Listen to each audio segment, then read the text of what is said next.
Alimasag lang.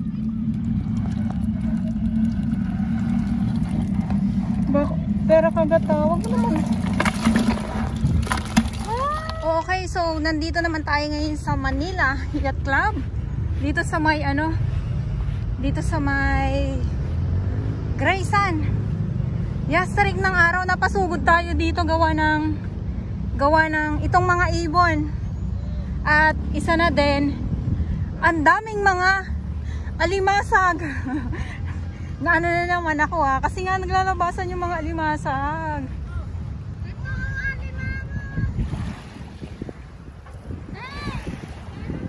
At andyan sila kuya nagkakadakmaan na naman po ng biglaan mga ibon.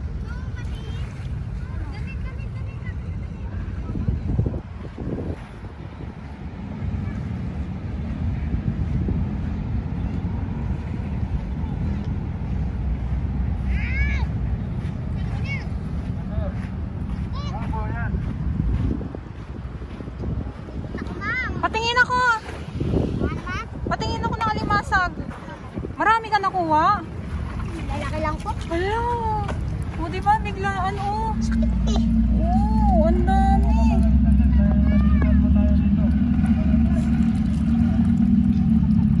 Ang dami naman.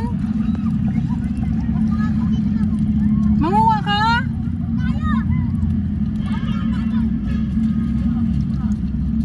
Ang dami nyo nakuha bigla. Alimasag lang.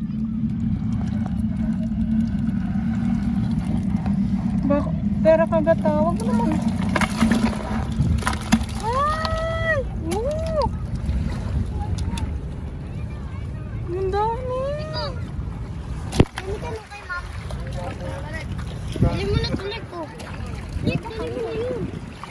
Pag yung maliliit, huwag niyong kunin.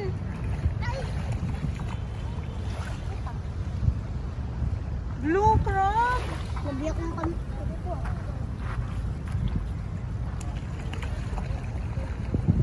Nagkabiglaan ng ng hakutan ng alimasag ngayon Oh. Kuya, bakit ganito naglalabasan na naman to? Hindi maganda yung tubig. Hindi maganda ang tubig? Ganun pala yun? Kinukulang na oxygen. Okay. Dahil sa panahon ma'am. Sa panahon na din. At saka yung umulan kahapon kasi. Ang taon talaga nangyayari yan. Taon-taon.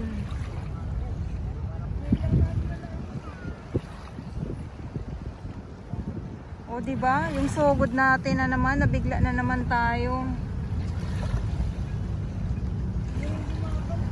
Pero alam niyo po yun, yung ganito na nakakakuha sila ng ng mga ganitong lamang dagat, no? Pang na lang pang ulam kumbaga. Kesa naman bumili pa sila sa palengke. Napagkamahal-mahal po pag ganun. Ay, ang galing niyan, Beng nakuha nyo? Malaki siya guys. Pang ulam na nila. Ang mahal kaya sa palengke ng ulam. Ng pang-ulam.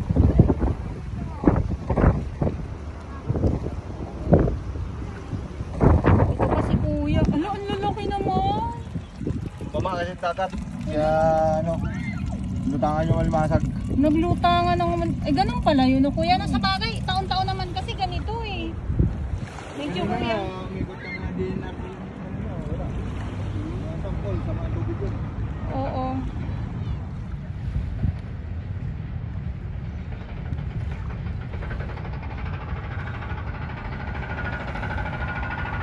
Grabe, ang dami naman. Ayun, so dahil nga po ay nakuha na natin ito sila kuya na nanguha na naman ng mga alimasag. So alimasag ang sumampa na naman po ngayon dito sa dalampasigan ng Manila Bay. Kumbaga pang ulam na din nila yun kasi alam nyo po, sobrang mahal. Sobrang mahal po sa palengke. Libreng pang ulam sa mga hindi kaya ng ating ibang mga kababayan, no? Ay, pagkamahal-mahal lang bilihin ngayon. Ayan, so fiesta naman talaga. Fiesta itong mga ibon na ito at sabi ko nga ay tayo naman ay bigla naman pong napasugod dito sa Manila Yacht Club. Grabe ang lakad ko. Matindi ang nangyayari, ang nagaganap ditong dakmaan dahil sa mga alimasag. Dahil sa mga alimasag po. Kita nyo naman din po ang ating dalampasigan. Wala tayong nakikitang mga tambak na mga basura. Or, kita nyo yan oh. Ay, wala may ano pa. Ang bilis kumawala yung isdang dapa. Kuya, eto oh.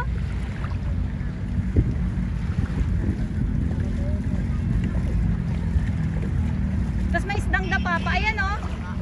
Ayan oh, isdang dapa, di ba? Ayan oh, apakan mo na. Ay, napakan mo na. Ayan na. Ayan na oh, ayan na. Hindi, di ba? Ano yan? Isdang dapa? Bilis. Ang bilis oh, sabi sa iyo eh. Parang ano, isda? Isda nga, isdang dapa nga yun. Ito. Pa ako tinatarap mo. Pati pa mo ano, nakakatuwa naman. Ay, oo kuya, no? Pag dumagsa, hindi nakuha, babaho. Ganito naman ang ating nakikita. So, wala naman tayong nakikitang mga basura. At ang linaw ng ano, malinaw yung ating dalampasigan.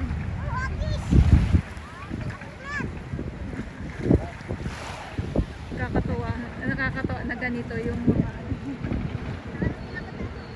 ganito dito, no? Yung naaaktuhan na naman natin na may mga lamang dagat na dumadagsa.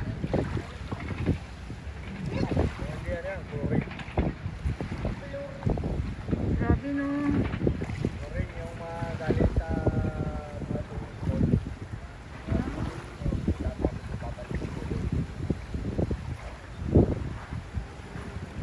Dito tayo, tingnan natin. O, ayan, o. Eto, bingo. Ayan, o. Ayan, o. Limasag. Ayan. Ayan. Ayan. Ayan, o. Bata ka pa, malabo na mata mo. O, ayan. O. Kuha mo. O, galing. Ayan pa oh. Ang daming dumadagsa.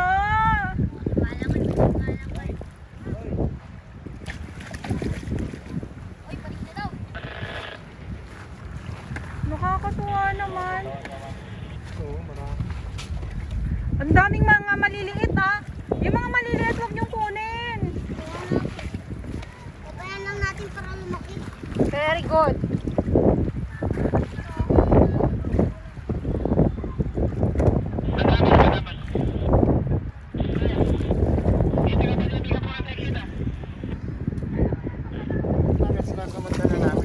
Talagang ano, hindi nyo talaga tatantanan. Ayun na. Grabe no. Nakakatuwa naman. Ako natutuwa talaga ako pag ganito na ano. Yung dumadagsa yung mga ano. Dumadagsa yung mga lamang dagat dito sa Manila Bay. Pero kuya, di ba ano naman, taon-taon naman ganito, di ba? Opo. Nangyari talaga. Dami ah. Sarap yan, ginataan. Kailangan ng kulay. Ayan lang po kuya oh, mali. Taran, grabe.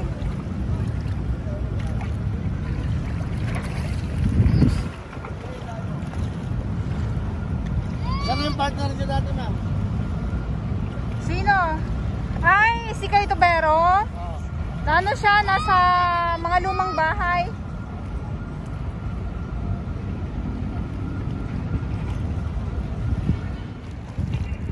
Kaya, malaki kaya. At dito naman po sa ating unahan, may dambuhan ng barko na nakagadaw po dyan, no?